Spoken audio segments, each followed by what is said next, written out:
여러분 안녕하십니까. 헌법재판소에서 윤 대통령의 탄핵 심판 4차 변론이 현재 이 시각 진행되고 있습니다. 헌재에서는 오전에 이진숙 방송통신위원장 탄핵 사건이 기각돼서 이 위원장이 즉각 업무에 복귀했고요. 국회에서는 이재명 대표가 기자회견을 했고 현재 선거법 항소심 첫 재판을 받고 있는 등 오늘 굵직굵직한 일들이 많습니다. 국민의힘 김재원 전 최고위원 그리고 민주당의 홍익표 전 의원과 오늘 상황 함께 보도록 하겠습니다. 두 분 어서 오십시오. 네, 반갑습니다. 반갑습니다. 그제 3차 변론 때 윤 대통령이 처음 헌재에 출석을 했었고요. 오늘 두 번째 나왔는데 오늘은 계엄 선포의 핵심 인물이라고 할 수 있죠. 김용현 전 국방장관이 증인으로 나와서 지금 대통령 측의 그 질문을, 그러니까 신문을 하게 되었습니다. 청구인 측, 피청구인 측 둘 다 신문을 하게 되었는데 대통령 측의 질문에 답을 했고요. 그리고 이제 국회 측에서 이제 질문을 하려니까 좀 왜곡될 수 있다, 본인의 발언이.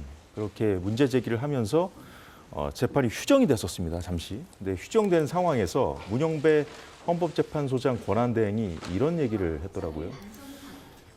그렇게 한쪽에만 그 신문에 응할 경우에 판사들이 증인의 신빙성을 낮게 평가할 수 있다, 이렇게 경고를 했다고 그래요.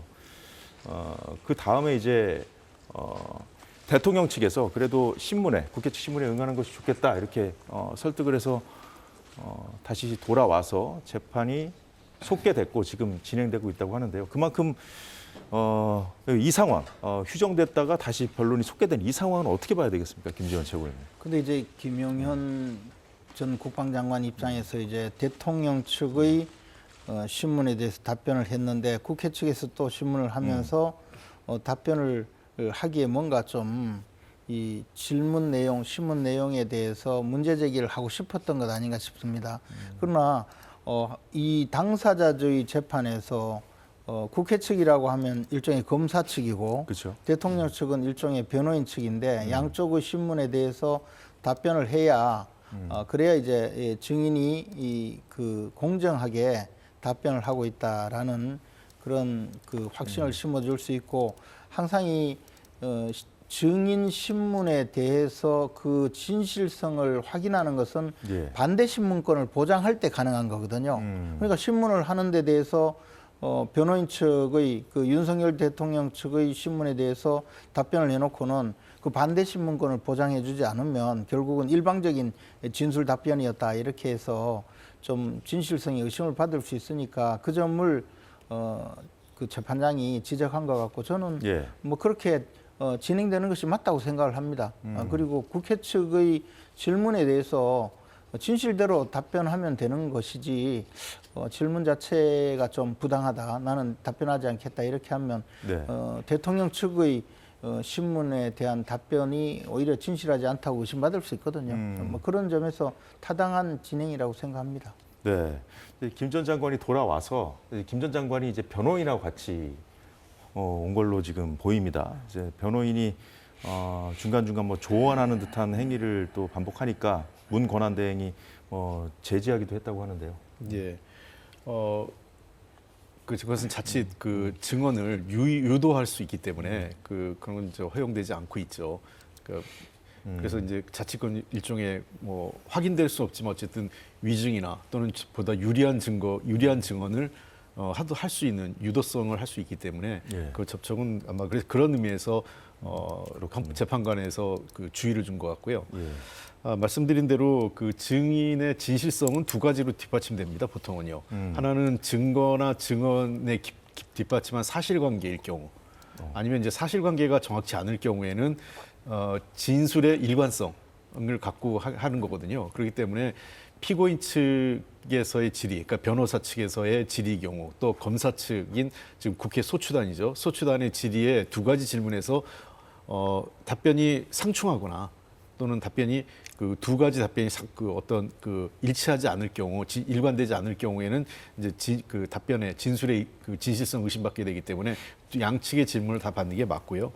그다음에 특히 아마 김용현 전 장관이 오해하고 있는 거는 국회의 경우에는 통상 증언으로 할 때도 증언의 말을 충분히 할 수가 없지만 법정에서는 그렇지 않기 때문에 여기서는 당연히 자기가 적극적으로 진술하는 게 자기한테도 유리하고 뭐 윤석열 대통령을 위한다면 더 진술하는 게 맞죠. 예, 그렇군요. 근데 이제 변호인의 조력을 받는 데 대해서 재판장이 과도하게 개입하면 그것은 좀 문제가 있다고 보는 것이요. 이 김용현 증인의 경우에는 자신의 이 탄핵 심판에 와서 자신의 역할이라든가 계엄 선포 당시의 상황에 대해서 증언을 하고 있지만 이것이 곧바로 자신의 그 형사 재판에서도 불리한 역할의 불리한 어떤 증거 자료로 활용될 수가 있거든요. 초반에 국회 측 신문을 거부한 이유도 그거라고 합니다. 예, 그것일 수도 있고 또 하나는 만약에 국회 측의 질문에 대해서 변호인에게 물어봐야 될 수가 있습니다. 이거 진술했다가 나한테 내 그 재판에서 불리한 자료가 되는 것 아니냐라고 물어볼 수가 있기 때문에 재판장이 또 과도하게 변호인한테 물어보지 마라라고 하는 것도 그것도 일종의 말하자면 또 한쪽 편을 드는 것으로 오해를 받을 수가 있거든요. 이런 모든 것 때문에 법정에서의 소송 지휘라든가 또는 그 현장에서 그 재판장의 언행에 대해서도 굉장히 논란이 될 수 있기 때문에 좀 과도한 개입은 자제되는 것이 맞다고 봅니다. 예, 알겠습니다. 자, 비상계엄이 국회 침탈 목적이었다. 한마디로 국헌 문란의 목적이 있었다는 것이 국회 측 주장이죠. 핵심 쟁점들을 둘러싼 이와 관련된 핵심 쟁점들을 둘러싼 양측의 공방이 지금 치열하게 전개되고 있을 것으로 보이는데요. 첫 번째 쟁점, 계엄 포고령 1호를 누가 작성했는가 이 부분인데요. 지금 화면에 나오고 있습니다만 포고령 1호 진실 공방 예상 이렇게 되어 있습니다만 진실 공방이라기보다는 좀 더 양측 그 입장, 진술 중에 조금씩 다르게 해석될 수 있는 그런 부분들이 있었기 때문에 확인이 필요한 상황이었다. 이 정도로 저희가 다시 한번 정리를 해드리겠습니다. 지금 오늘 김용현 전 장관이 나와서 포고령 1호 이 작성자 내가 작성했다 이렇게 얘기를 했고요.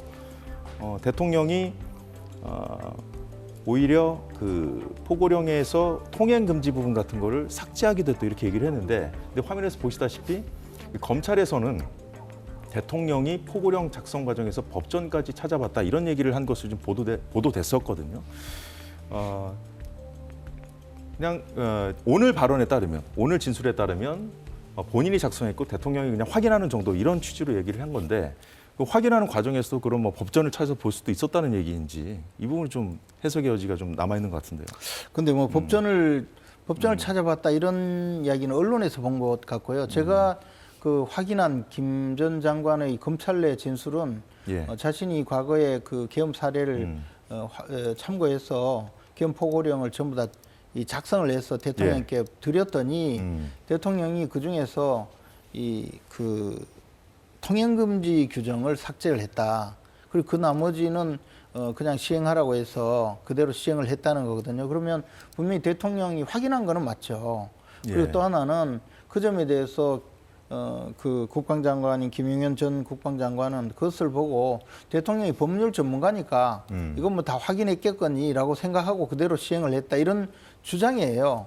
그러니까 사실 대통령의 지금 대통령 측에서 밝힌 사실이나 김용현 장관의 이 주장 내용이 큰 차이는 없다고 봅니다. 대통령도 그 국방장관이 그냥 좀 적어 왔는데 그것을 과거에 계엄 사례를 보고 그대로 뺏겨온 건데 미처 제대로 검토하지 못했다는 거고 김용현 장관은 대통령이 법률 전문가니까 뭐 이거 충분히 법적으로 문제 없도록 검토한 것 아니겠느냐 이렇게 생각했다는 취지예요. 저는 그 약간 어감 내지 뉘앙스의 차이가 있지만 큰 틀에서 그때 당시 내용에서는 뭐 큰 문제가 없다는 것으로 생각되고 대통령은 또 대통령대로 이 계엄 포고령은 계엄의 형식을 갖추기 위해서 포고령을 발표한 거지 실제로 그것을 뭐 시행할 생각은 없었다고 또 저 지금 발표하고 있잖아요. 형식적으로 한 거다. 예. 뭐 이런 얘기를 했죠. 지난 그러니까 변론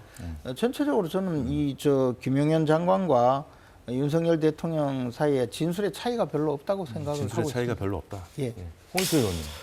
글쎄요, 이게 제가 보기에는 윤석열 대통령이 일종의 이제 법정에서 통상 그런 게 있어요. 본인의 형을 낮추거나 또는 이 유죄 실형을 받기를 피하려고 본인이 약간 뭐 그 정신이 이상하거나 또는 정상적인 판단을 할 수 없거나 이렇게 보통 그런 수법을 쓰는 경우가 있어요. 우리가 제일 많이 쓰는 변호인단이 많이 하는 게 음주 상태에서 심신미약 많이 하지 않습니까? 네. 그런 것처럼 마치 대통령이 정상적인 판단하지 못했다 지금 이런 식으로 가는 거거든요. 이건 그 포고령을 국방부 장관이 써왔고 나는 그냥 대충 읽어봤다. 그래서 못했다 이렇게 얘기하는데 결국은 최종적으로 그것을 결정하고 판단하는 사람은 대통령이었어요. 그러니까 이것을 써왔으니까 나는 모르겠다가 아니라 최종적으로 그것을 승인한 사람은 대통령. 만약 대통령이 승인하지 않았으면 김영현 장관이 이걸 승인했을까요? 최종 승인자가 누구냐가 중요한 거다. 그렇죠. 이런 예. 말씀이시군요. 그래서 그리고 또 사실관계, 다른 사실관계하고 부합해 보면 만약에 국회를 자기가 어떤 장악하거나 봉쇄할 생각이 없었다고 하면 국회에 군대를 보낸 이유, 그리고 국회의장과 양당 당대표, 그리고 야당의 원내대표 등을 주요 정치인들을 구금할 시도를 했던 것은 어떻게 설명이 되냐는 거죠. 만약에 전혀 국회를 봉쇄할 생각이 없었다면 결국은 포고령 1호를 뒷받침하는 다른 사실들, 국회 봉쇄, 주요 정치인에 대한 체포 구금, 이 뒷받침되는 사실이 있기 때문에 저는 이 사실 이것을 대통령이 나는 이걸 몰랐다, 이건 김용현 국방 전 장관이 한 거다라고 얘기하는 것은 진실에 부합되지 않는다고 생각합니다. 네. 지금 말씀하신 것 중에 이제 국회 침탈의 목적이 있었느냐, 이것이 핵심이잖아요. 그 중에 하나가 지금 나온 것이 정치인 체포 지시, 그러니까 대통령이 정치인 체포 지시를 했다는 것, 이것은 사실이 아니다, 이런 얘기를 했고요. 포고령 관련해서 지금 또 얘기가 나왔군요. 윤 대통령이 국회 활동 제한에 문제 제기를 하지 않았다, 이런 얘기를 하면서 동시에 정치인 체포 지시를 하지 않았다, 이렇게 지금 주장하고 있거든요. 그래서 이게 진술을 하고 있어요. 그래서 지금 이제 우리 대표님, 홍 대표님 말씀은 정치인들을 체포하려고 한 것, 이것이 다 포고령 내용을 간접적으로 인정하는 것 아니냐라는 말씀이었지만 윤석열 대통령 측에서는 정치인을 체포하라고 지시한 적이 없고 그럴 의사가 없었다는 것이고, 포고령의 내용은 계엄의 이 형식성을 구비하기 위해서 발표했다, 그런 내용이고, 그런 과정에서 계엄 포고령에 대해서 대통령이 그것을 막 중시해서 그 내용을 전부 법적인 내용을 검토해서 사사치 확인하고 이것을 이 조항은 넣어라 빼라 이렇게 한 것은 아니다, 그런 이야기인데, 그렇다 보니까 지금 그 김영현 장관과 윤석열 대통령 사이의 진술의 차이는 별로 없다, 저는 그런 이야기를 하는 겁니다. 그 내용, 지금 말씀하신 이 내용이 실제 어떻게 되었는지는 앞으로 수사 그리고 재판에서 가려질 내용이고, 이 자리에서 뭐 다 저 사실관계 확인을 할 수는 없죠. 그러나 그 계엄 선포의 당사자인 대통령이 그렇게 주장을 하고 있는 것이고, 그것이 또 아래 단계로 내려가면서 그것이 뭐 확대되어서 그 정치인 체포 지시가 실제 있었는지, 실제 정치인 체포를 위한 어떤 시도가 있었는지 여부는 변론으로 하고, 지금 두 사이의 진술은 그렇다는 이야기입니다. 대통령의 진술과 이제 같은 진술을 한 것이고, 또 동시에 이제 대통령이 계엄 당시에 의원들의 의회 출입도 허용했다, 이런 진술도 했거든요. 출입을 허용한 게 아니죠. 국회의장이 다 물러먹었습니다. 그리고 제가 아는 상당수의 국회의원들이 담 넘어간 사람이 지금 제가 100여 명이 훨씬 넘습니다. 제가 확인한 것만 해도. 그렇기 때문에 그 국회 출입을 허용했다, 이건 사실이 안 맞고요.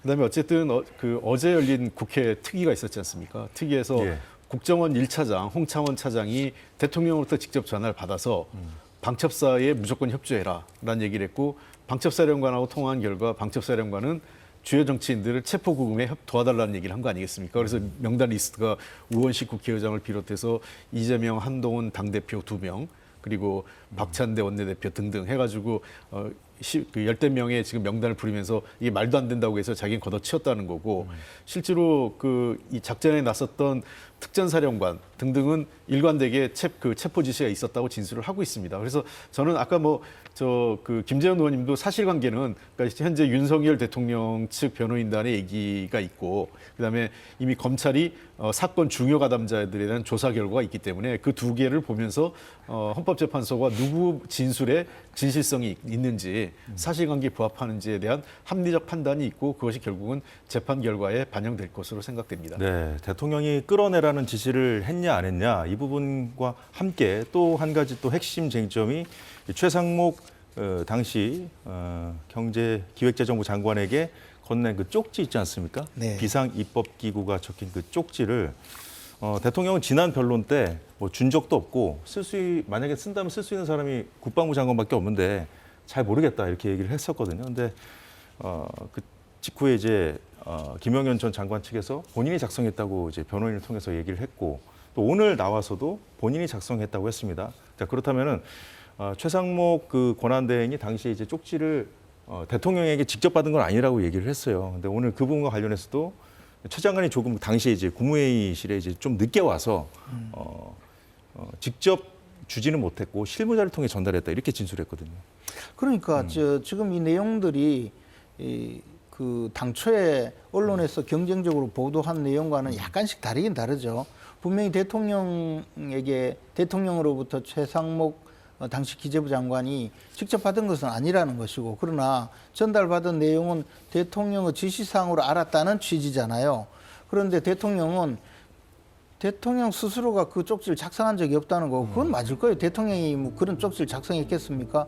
그러나 국방장관은 또 이것을 지금 당시에 예산이 이 민주당에 의해서 거의 대폭 삭감되고 나서 이것을 그 긴급 재정 명령을 통해서 예산을 확보하려고 하니 그와 관련된 그 기구 또 예산 확보 필요성에 대해서 그것을 작성한 것이 그 비상입법 기구 관련 쪽지였고, 그 내용을 자신이 그런 내용으로 대통령께 보고했더니 그런 준비를 하라고 해서 쪽지를 만들어서 쪽지를 만들어서 전달했다는 것이기 때문에 이 진술에 별 차이는 없어요. 다만 이것을 그냥 뭉뚱그려서 한쪽은 대통령이 지시를 했다고 하고 한쪽은 대통령이 지시한 것이 아니라고 하니까 대통령이 거짓말한다 이런 몰아붙인 것뿐이지 내용상의 차이는 없는데, 문제는 그 점을 세세한 내용을 대통령이 지시를 한 것이 사실상 맞느냐 아니냐, 그것은 이제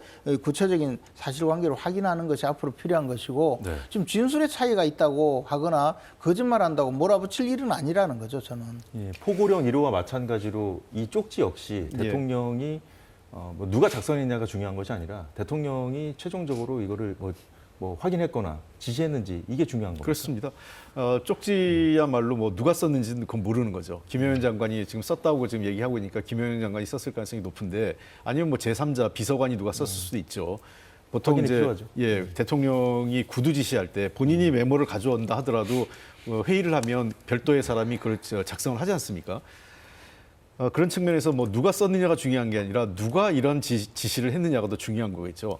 그러면 김영현 전 국방부 장관이 당시에 대통령의 지시 없이 자기 스스로 이렇게 판단을 했을까 하는 겁니다. 이분이 제가 보기엔 도리어 최상목 당시 기재부 장관이 이런 안을 대통령한테 냈다 그러면 그럴 수도 있겠다 싶어요. 재정 전문가고 재정 담당 그 장관이니까. 근데 국방부 장관이 재정 전문가도 아니고 재정 문제에 대해서 어떻게 할 수도 모르는데 긴급 재정 명령 거기다가 그 비상 입법 기구를 운영할 수 있는 예비비를 빨리 조달하라는 거였고요. 그다음에 예비비를 시급히 우리가 활용할 수 있느냐 이걸 확인해 보라는 거 아니겠어요? 그런 측면에서 이것은 대통령이 실제로 어떤 자기가 비상계엄 이후에 하려고 했던 여러 가지 일들의 재원이 필요하고 그 재원을 예비비로 활용하겠다. 그다음에 두 번째, 사실상 국회를 무력화시키고 난 이후에 국회를 대체할 수 있는 별도의 기구를 구성하는데 역시 예산이 필요하지 않습니까? 그 예산을 국회 예산을 갖다 쓸 수 없잖아요. 그리고 또 국회에 주는 예산을 차단하라. 이 세 가지 지시를 한 거 아니겠어요?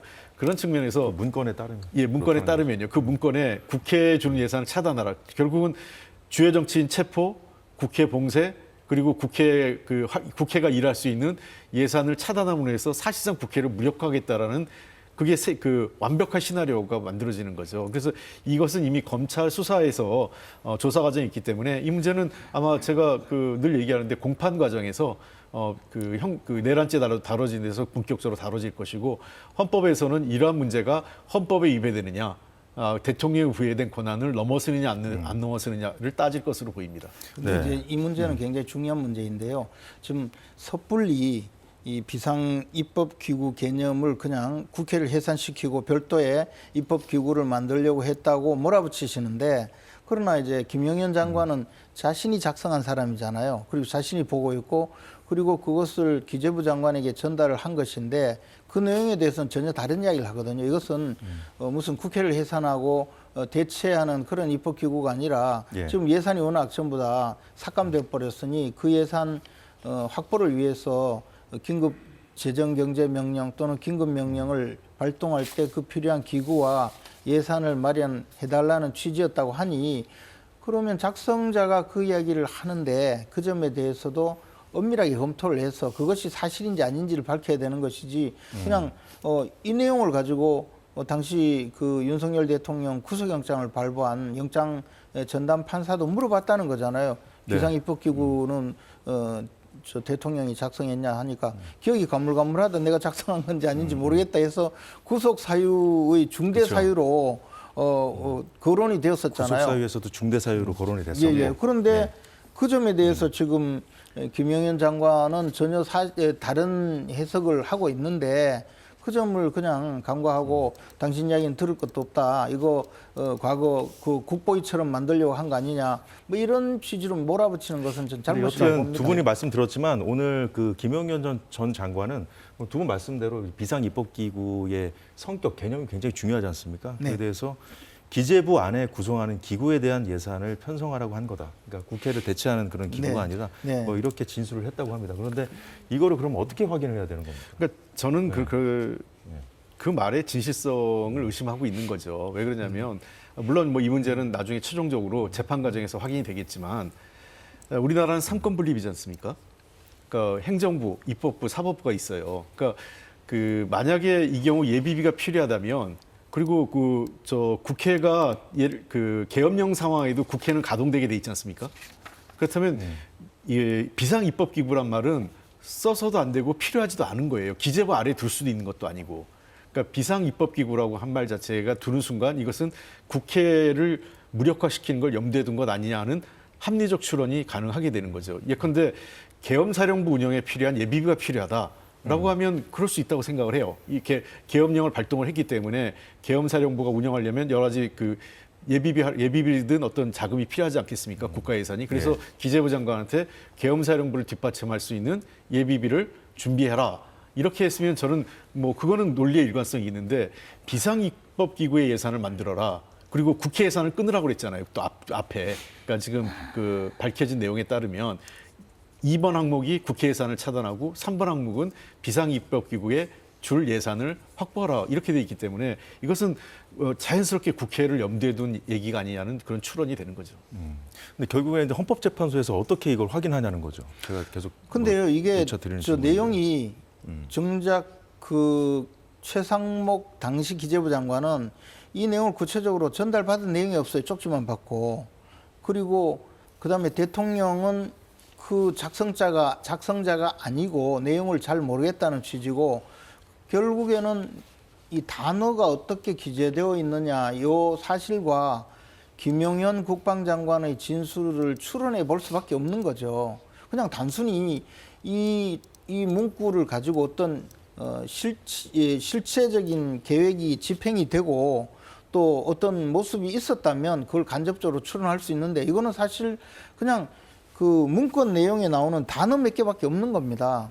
그리고 그 점에 대해서 예컨대 말씀하신 대로 그런 의도가 있었다면 포고령에 아예 국회 해산을 한다는 내용으로 적시가 되어 있으면, 그러면 국회를 해산하고 무슨 새로운 국회 대책기구가 만들어지겠구나라고 추론할 수 있는데 그런 내용도 없거든요. 그리고 또 하나는 대통령이 그 계엄 포고령을 실제로 집행할 의사가 없었다고까지 주장하는 마당에는 이 내용에 대해서 비상입법기구라는 단어 하나 가지고 어떻게 확정적으로 결론을 내릴 수가 없다고 봅니다. 예, 저는. 알겠습니다. 비상입법기구와 관련해서는 여기까지 보기로 하고요.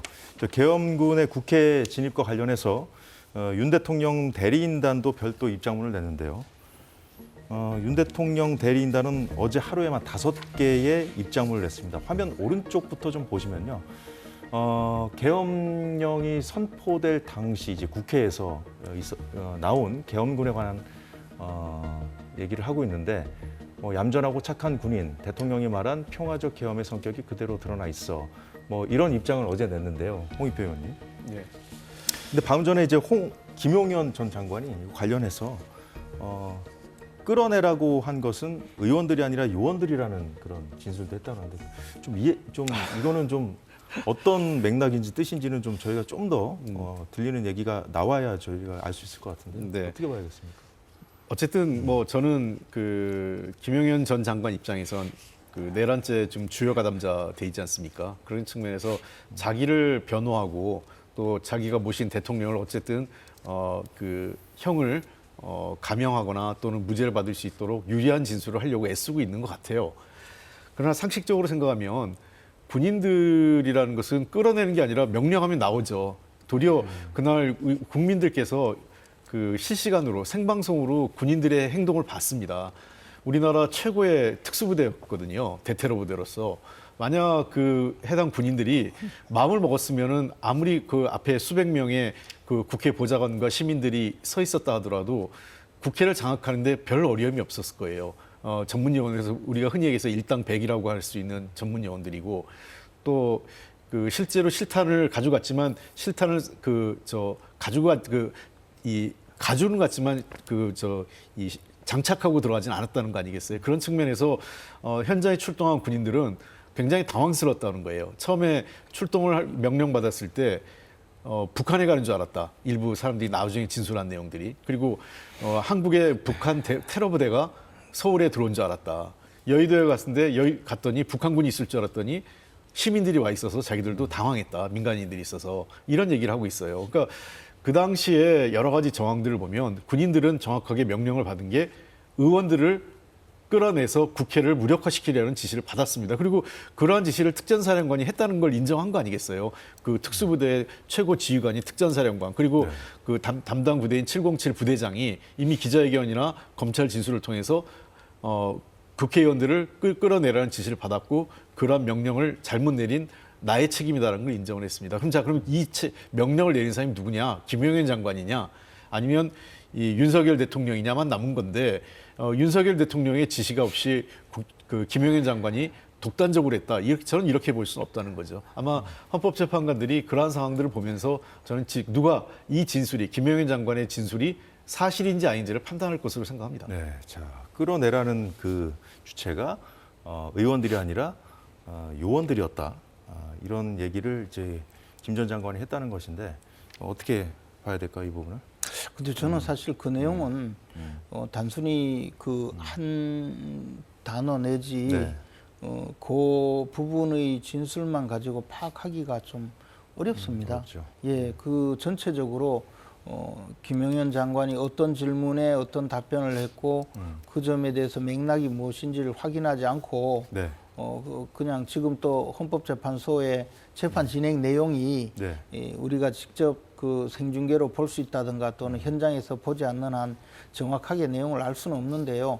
어쨌든 국회의원을 끌어내라는 지시를 한 적이 없다는 게 대통령의 주장이잖아요. 그렇죠. 특히 그 대통령은 국회의원들이 그 의사당에 진입할 때 신분이 확인되는 국회의원들을 막지 마라라고 했었다고 실제 신분이 확인되는 분들은 정문을 통해서 들어갔다는 것이고 다만 그 과정에 많은 사람들이 몰려들어서 일시 통제가 되거나 했었다고 하는데 그러면 통과를 시켜놓고 왜 다시 끌어내라고 지시를 했겠느냐라는 이야기가 있고 그러다 보니까 이 내용 앞뒤가 좀 안 맞는 거죠. 예. 그래서 국방장관이 무슨 취지로 저런 주장을 했는지 또 저런 진술을 했는지 확인하기 전에는 제가 예. 답변하기는 좀 어려운데 어쨌든 끌어내라는 이야기를 했다는 것도 이해가 가지 않고 또 요원을 끌어내라고 이야기했다는 것도 또 뭐 별로 제가 선뜻 이해가 가지 않습니다. 어쨌든 이게 처음에 이제 대통령이 직접 본인들에게 전화를 해서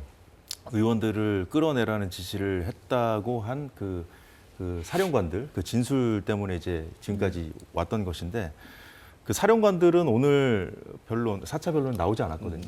다음에 나왔을 때 어떤 얘기를 하는지 종합적으로 예. 제가 헌법재판소에서 한마디만 더 예. 덧붙이면요. 김영현 장관이 군 출신이잖아요. 그러면 요원들 자기가 지시 명령하에 있는 부대원들 아닙니까? 그럼 보통 철수시키라, 빼라 이렇게 얘기하지 요원들을 끌어내란 말을 예를 들면 뭐 무슨 민간인 출신의 한덕수 국무총리나 뭐 최상목 경제부총리가 그런 얘기를 했다면 용어의 부적절함 정도로 생각할 수 있겠지만 아까 말씀하셨듯이 고도로 훈련된 그 군인들 병력들이 투입된 건 맞습니까? 그렇죠. 그 707 부대가 들어왔잖아요. 우리나라 그 대테러 부대에서 최고의 부대입니다. 흔히 얘기해서 참수 부대로 알려져 있어서 그 예를 들면 적국 이게 심장 한복판에 자기 목숨 걸고 들어가는 부대입니다. 알겠습니다. 뭐 윤 대통령이 김용현 전 장관에게 직접 뭐 포고령 작성을 어떻게 하게 된 것인지 경위를 물어봤다는 소식까지 들어와 있는데 들어오는 대로 좀 더 그 부분에 대해서 짚어보기로 하고요. 3차 변론 때와 마찬가지로 오늘도 국회 측 그 대리인단 헌법재판소에 들어가기 전에 입장을 내놨는데 대통령 측이 이 부정선거를 주장하는 이유는 이 심판을 헌법재판소 심판을 지연하기 위함이다 이런 주장을 폈는데요. 이번에 화면 왼쪽을 좀 보시면요. 오늘은 대통령 측은 헌재 앞에서 이제 입장을 내지 않고 들어갔어요. 근데 어제 입장문을 여러 개 냈다고 말씀드리지 않았습니까? 이와 관련해서 선관위가 안전하다고 주장한 근거는 PPT 발표가 전부다. 서버 일부 그러니까 이제 대통령 측에서는 총선에서 아니면 그 선거 우리나라 뭐 지금 2020년 선거를 지금 얘기하고 있습니다만 쭉 지금 어쨌든 부정선거 의혹을 제기하고 있는 상황 아니겠습니까? 그 관련해서 전산 조작이 있었을 가능성이 있다. 국정원에서 조사를 뭐 일부 해봤더니 외부의 어떤 침해에 굉장히 좀 취약하더라. 그래서 좀 알아봐야 된다 하면서 이제 서버 일부를 좀 감정 좀 해야 된다. 제3의 기관으로부터 검증을 해야 된다. 좀 요구를 하고 있는데 선관위도 계속해서 이제 입장문을 내놓고 있지 않습니까? 반박 자료를 내고 있는데 선관위는 그럴 게 아니라 검증을 좀 받으면 된다. 이런 입장을 냈거든요. 어떻게 보십니까? 그래서 그 2023년도 10월경에 당시 정부 그 기관 전체의 보안 점검을 하면서 그 국정원에도 보안 점검을 하자고 했는데 국정원이 거부했다 그래요. 그래서 국정원에서 설치된 그 서버 모델과 동일한 모델을 가상해서 그 일부를 점검을 했었는데 국정원에서 파악한 바로는 선관위의 그 보안 시스템이나 운영 체계가 너무나 그 외부 침투에 그 열려 있고 보안이 너무나 허술하더라. 제가 윤 대통령에게 직접 들은 표현을 빌리자면요, 중학생 정도의 컴퓨터 실력 있는 사람도 누구든지 그 선관위 서버에 들락날락 할 수 있다고 보고를 받았다. 이런 표현을 들었어요. 그런데 그때 언론에 공개된 바로는 그 비밀번호도 우리가 흔히 쓰는 비밀번호는 조금 자기 생년월일이나 전화번호 같은 거 쓰지 말라고 권고하지 않습니까? 그런데 비밀번호가 1, 2, 3, 4, 5였다.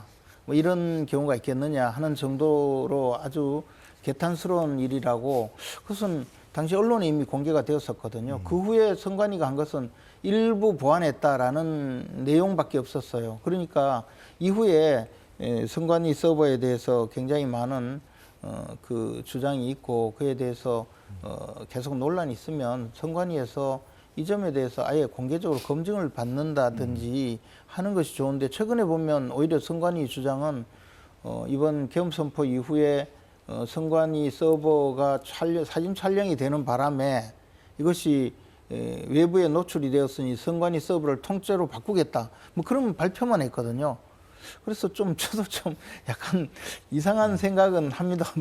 아니 사진 찍혔다고 모두 다 기계를 바꿔야 된다면 그러면 그동안의 보안 시스템이 그 정도로 허술했다는 이야기에는 왜 가만히 있었는지 모르겠습니다. 그래서 좀 선관위도 자꾸 이런 문제가 제기되면 이게 국민적으로 점점 의혹이 커지면 이 결국은 선관위 공정한 업무 수행에도 지장을 받으니 차제에 그 대통령 변호인단의 요구만 있어서가 아니라 이런 의혹이 되면 아예 명명백백하게 그 어떤 제3기관에 검증을 한번 받아보는 것이 어떨까 저 개인적인 생각입니다. 대통령이 뭐 계엄의 사유로서 지금 살펴봤다 얘기를 하고 있는 상황이고 좀 이 자리에서 좀 얘기할 정도 좀 어느 정도 좀 공론화가 된 상황이기 때문에 그 선관위가 좀 이제 검증에 좀 응할 필요가 있지 않느냐 이런 목소리가 나온다는 것인데요.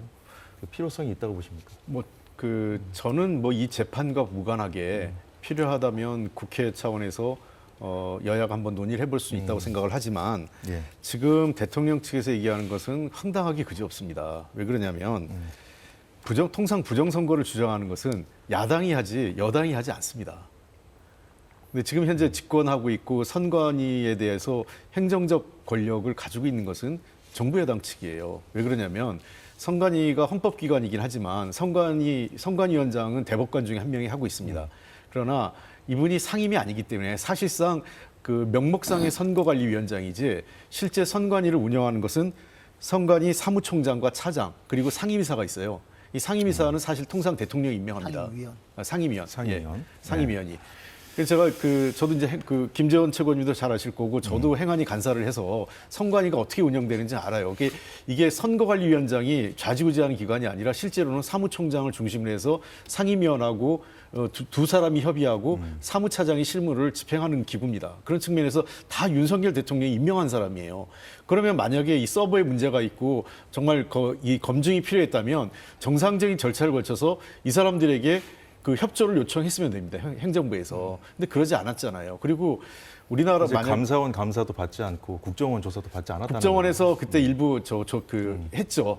그런데 그때 그 당시에 국정원이 선관위의 동의도 없이 들어가가지고 해가지고 그때 사단이 벌어졌죠. 제가 그래서 이 정치권이 큰 논란이 된 적이 있습니다. 도리어 이 선관위 서버는 정치적 중립성이 요구되기 때문에 그리고 헌법기관이기 때문에 국정원이 함부로 들어갈 수 있지는 않아요. 선관위 동의가 필요한 거죠. 그리고 더 중요한 것은 이 선거 부정이라는 것은 우리나라 선거 부정은 한 명이 할 수 없습니다. 그러면 조직적으로 해야 되는 거고 이 선거로 인해서 누가 수혜를 받는지 이런 것들이 다 나와야 돼요. 그러면 수혜를 본 게 민주당입니까? 그럼 민주당이 선거 관리 누군가 상당히 많은 사람과 결탁해서 이 선거를 조작했다. 그렇다면 이것을 우리 국가정보원이나 또는 우리 경찰이 인지를 못했겠냐는 거예요. 민주당이 그 정도로 이 고도의 비밀스러운 정보력을 갖거나 그런 역량을 가진 정당이 아닙니다. 말도 안 되는 얘기를 반복적으로 하고 있는 거죠. 예, 말도 안 되는 일이라고 하셨는데 지금 잠시만요. 지금 이번에 헌법재판소에 지금 대통령 측에서 또 요청한 것이 한 가지 있는데 2020년 코로나 팬데믹 기간에 임시 격리시설 그러니까 해외에서 온 사람들의 임시 격리시설로 선관위 연수원이 좀 쓰인 바 있었거든요. 그때 체류했던 중국인들의 명단 그리고 이들의 입출소 기록 등을 제출해달라 이렇게 요청을 했는데 이 기록을 요청한 이유가 이 선거 공정성 이 문제에 이 부정선거 의혹에 배후에 중국이 있다고 이제 대통령 측에서 계속 주장을 하면서 이걸 요청한 것인데 이와 관련해서도 선관위에서 입장을 낸 게 있거든요. 이것까지 보고 좀 여쭤보도록 하겠습니다. 투표관리관, 사전투표관리관, 국가나 지자체 공무원, 학교 교직원 중에 위촉을 하지 그러니까 대한민국 국민이 아닌 사람, 그러니까 쉽게 말해서 중국인을 위촉할 수 없다. 그러니까 중국인들이 이 선거 사무에 개입될 수 없다는 주장을 했는데 이런 선관위의 입장에도 불구하고 의혹이 해소되지 않는다면 지금 대통령 측에서 요구한 대로 이런 명단 이런 것들을 입수해서 보면서 일일이 대조를 해야 될 텐데 확인이 가능하겠습니까? 저는 선관위 이런 지금 의혹 제기가 계속되고 있는데 이 상식적이지 않잖아요. 그쵸. 이런 의혹 제기가 계속되고 있는데 선관위의 대응은 너무나 단순하거든요. 그런 사실이 없다. 또 우리 홍익표 대표님 말씀대로 이게 현실적으로 가능하냐? 불가능하다. 그런 이야기로 계속 뭉개오면서 이 의혹은 커지고 있고 더군다나 대한민국의 대통령이면 그래도 우리보다 정보에 훨씬 더 접근을 많이 했을 텐데 대한민국의 대통령조차 저런 문제 제기를 하고 있는데도 선관위는 지금까지 이런 의혹 제기에 제대로 대응해서 설명하려는 의지가 없었거든요. 그리고 더 나가서 말씀하신 대로 헌법기관이기 때문에 국정원의 보안점검을 받지 않겠다. 헌법기관이기 때문에 자체 감사도 받지 않겠다고 하면서 그러면 국민들이 의혹 제기하는 데 대해서 제대로 답변을 했느냐 하면 그것도 안 했어요. 그냥 부인만 했죠. 그러다 보니까 이런 의혹 제기까지 있지 않느냐라는 생각이 드는데 지금 헌법재판소에서 탄핵 심판을 받아야 되는 대통령으로서는 이제 그동안에 제기된 의혹을 공개하면서 그 점을 확인하기 위해서 이런 주장을 할 수가 있죠. 그러면 그때 당시에 그 선거연수원에 들어왔던 중국인 중에서 실제 단순히 그런 격리가 아니고 선거사무에 종사했느냐 여부를 확인하기 위해서 또 여러 가지 그 명단 대조 작업이 있을 텐데 저는 이런 일이 있어야 되는 것이 너무 좀 안타깝고 답답할 따름입니다. 이전에 좀 선관위가 굉장히 고압적으로 문제를 늘 해결해 왔고 심지어는 그 세습해서 채용이 일어나고 있는 사실이 그렇게 많은데도 그 점에 대해서 제대로 답변 한번 해보지 않았거든요. 그리고 그런 많은 그 논란이 있는 그런 업무 태도가 결국은 이런 오해를 불러일으키고 또는 오해인지 이제는 사실인지 모를 정도의 의혹 제기의 중심에 서고 말았다는 생각이 듭니다. 자, 아마도 2020년 총선 결과를 조금 의심을 많이 하고 있는 것 같아요. 그래서 이제 민주당이 혜택을 받다고 의심하고 있는 것으로 보이는데 민주당보다는 이제 중국을 의심하고 있는 것 같습니다. 자, 제가 이렇게 봅니다. 저도 이제 행안위 간사까지 했기 때문에 선관위에 대한 질타를 많이 했어요. 선거관리 부실에 대해서. 부정선거하고 선거관리 부실은 좀 다른 얘기죠. 그렇죠? 그래서 뭐 보통 행정부나 또 선관위도 마찬가지예요. 행정부도 우리가 부실하게 예산 집행하거나 잘못하면 지적을 하지 않습니까? 네. 선관위도 예를 들면 외국인 투표 관련된 내용이나 선거함 관리 또는 투표 절차 등과 관련돼서 미흡한 부분이 많이 있어서 그 부분은 여야를 가리지 않고 상임위에서 많이 질타를 했습니다. 개선할 부분이 있죠. 근데 그런 선거 부실과 관리 부실과 부정선거는 완전히 내용이 다르다는 얘기입니다. 그리고 두 번째, 대통령이 그러면 그 부정선거와 관련돼서 어떤 정보를 어디서부터든지를 그럼 본인이 밝혀야 되죠. 근데 보십시오. 방첩사 요번에 자료가 공개됐지만 방첩사에서는 부정선거 가능성이 낮다고 이미 그 국회에서 공개가 됐지 않습니까? 방첩사 자료가요. 국정원에서 그런 보고서를 받은 적도 없습니다. 경찰도 그런 보고서를 낸 적이 없어요. 그리고 선관위 내부에서 양심 선언이 나온 적도 없습니다. 부정선거를 했다면 선관위 내부에서 알 수가 없죠. 그래서 그러니까 우리나라의 주요한 정보기구, 군부대 쪽의 방첩사, 그다음에 국가정보원, 경찰 아무도 문제 제기를 하지 않고 선관위 내부에도 이런 관련된 내용이 없어요. 어제 이 얘기를 하는 것은 아주 극단적 주장을 하는 일부 유튜브 방송입니다. 대통령이 본인이 관장하고 있는 행정기구로부터 정보기구로부터 정보를 받아서 판단하지 않고 유튜브 방송을 보고 이런 판단을 했는지 저는 대통령이 부정선거를 어디서 보고 어디로부터 근거가 있었는지 확인하고 싶어요. 그 주장, 그거부터 대통령이 먼저 밝혀야 된다고 생각을 합니다. 특히 중국 관련된 부분도요. 확실한 근거 없이 얘기하면 이거 외교적 문제가 생깁니다. 중국이 그러면 우리나라에 내정 간섭을 했고 실제로 우리 국가 운영에 굉장히 공격이나 마찬가지예요, 이거는요. 이러면 우리가 중국하고 외교적 단교를 해야 될 수도 있는 상황입니다. 이게 사실이면. 만약 사실이 아니면 우리 정부가 중국한테 공식 사과해야 돼요. 윤석열 대통령이 이 문제를 도대체 어떻게 책임질 겁니까? 국민의힘도 이 문제에서 근거 없이 자꾸 저도 중국을 이러면 또 뭐 중국을 옹호했냐? 그게 아니에요. 중국이 잘못했으면 이거는 만약 이게 사실이면 중국하고 외교적 단교도 해야 돼요. 확실한 근거를 갖고 얘기를 그렇습니다. 해야 된다 그런 말씀이시죠. 근거 없이 외교적인 문제까지 일으키면 안 된다는 거죠. 예, 자 오늘 그 재판에서도 이 선거 문제와 관련된 것들을 아마 대통령 측에서 얘기를 하지 않을까 싶은데 어떤 얘기가 나오는지 추후에 저희가 다시 한번 그 부분에 대해서는 짚어보기로 하고요. 자 오늘 더불어민주당 이재명 대표 공직선거법 항소심 첫 재판이 지금 현재 진행 중인데 그에 앞서서 오전에요 신년 기자회견을 했습니다. 이재명 대표가 많은 질문을 받았는데 최근 여론조사에서 민주당 지지율이 국민의힘의 역전당한 데 대한 입장 먼저 들어보겠습니다. 지지율 조사 결과에 대해서 관심이 많은 것 같습니다. 뭐 그것도 국민들의 뜻이니까 저희로서는 겸허하게 수용할 수밖에 없습니다.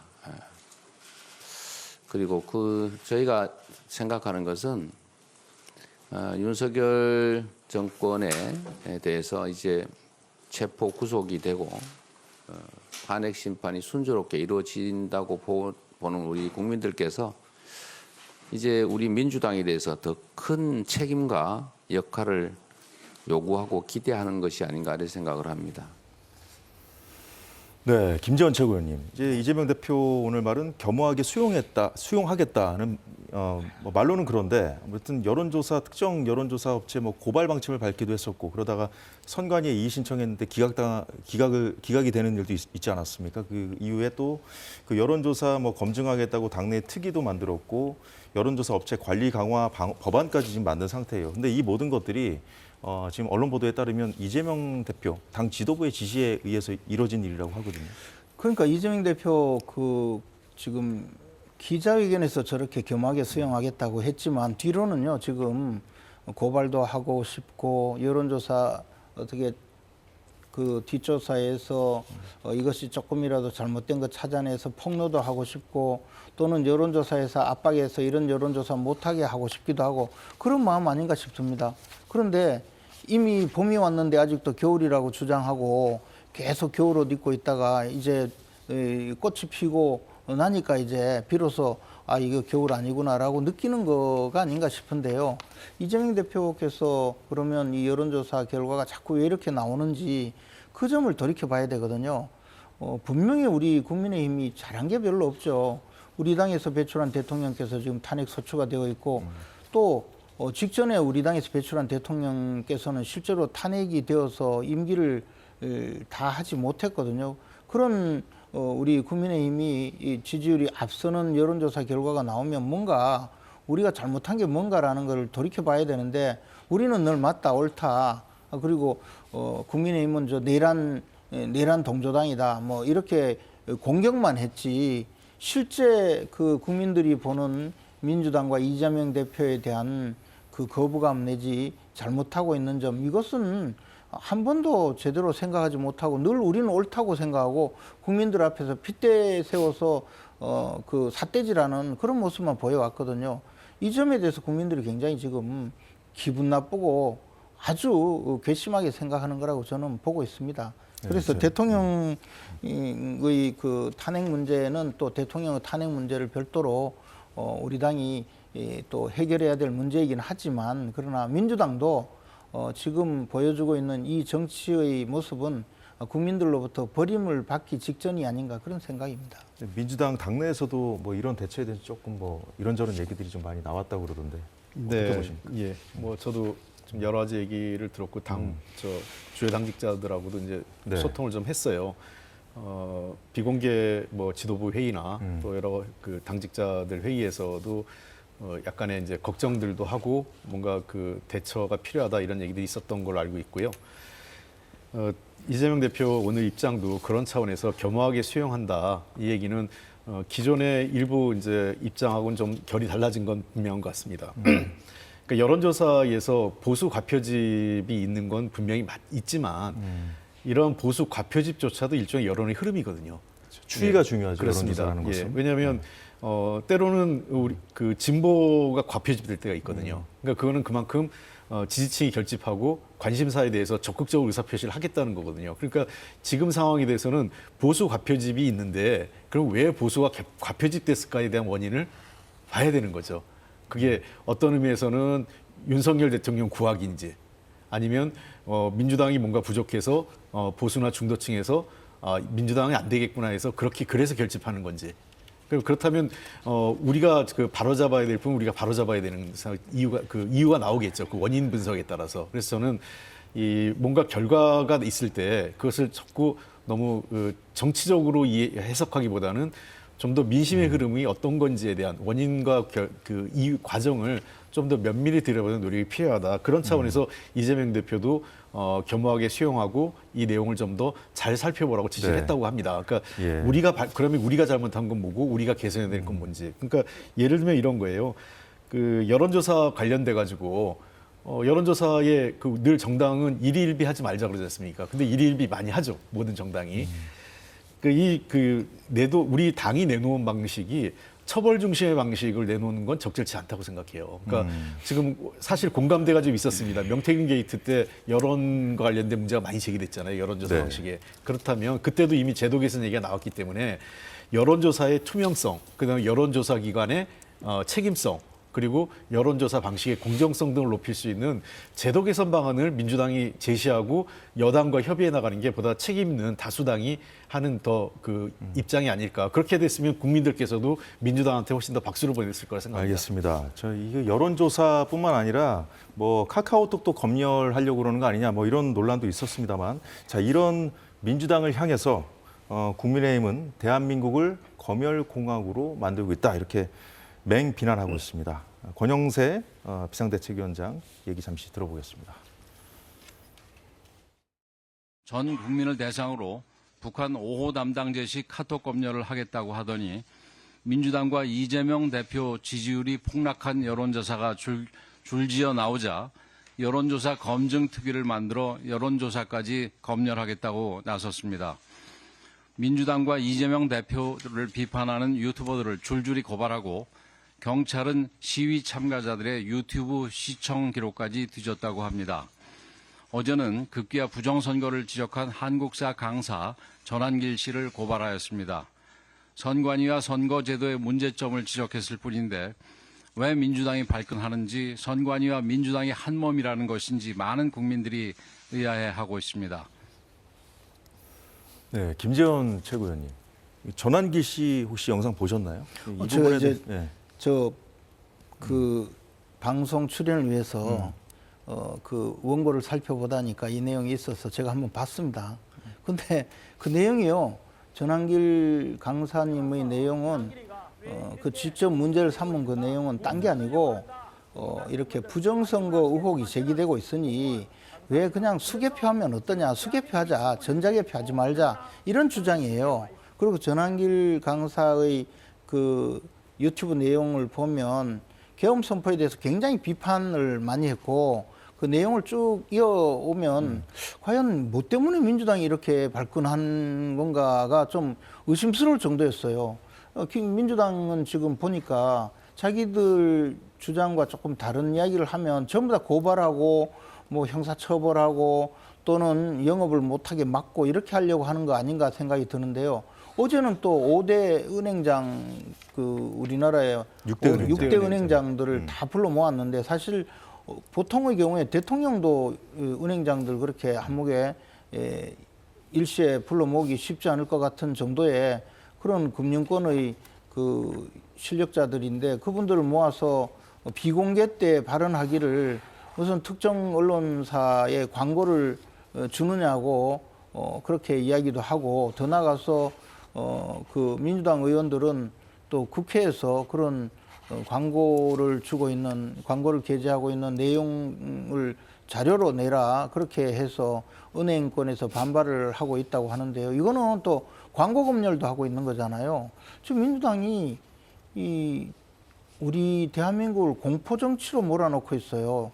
이렇게 해서 계속 지금 정권을 잡기도 전에 대통령이 탄핵 소추가 되고 대행 체제가 되니까 벌써 줄 탄핵을 계속해서 따박따박 탄핵해서 정부를 마비시키겠다고 하더니 이제는 아예 자신들이 지금 공포 정치를 직접 하고 있는 것 아닌가 싶을 정도거든요. 이건 좀 심한 거 아닌가요? 이번에 민주파출소라는 것을 좀 만들지 않았어요? 파출소 그것도 빨리 신고- 좀 해체하세요. 그거. 하여간 근데 검열이라는 것은 이제 자꾸 이제 검열 우리가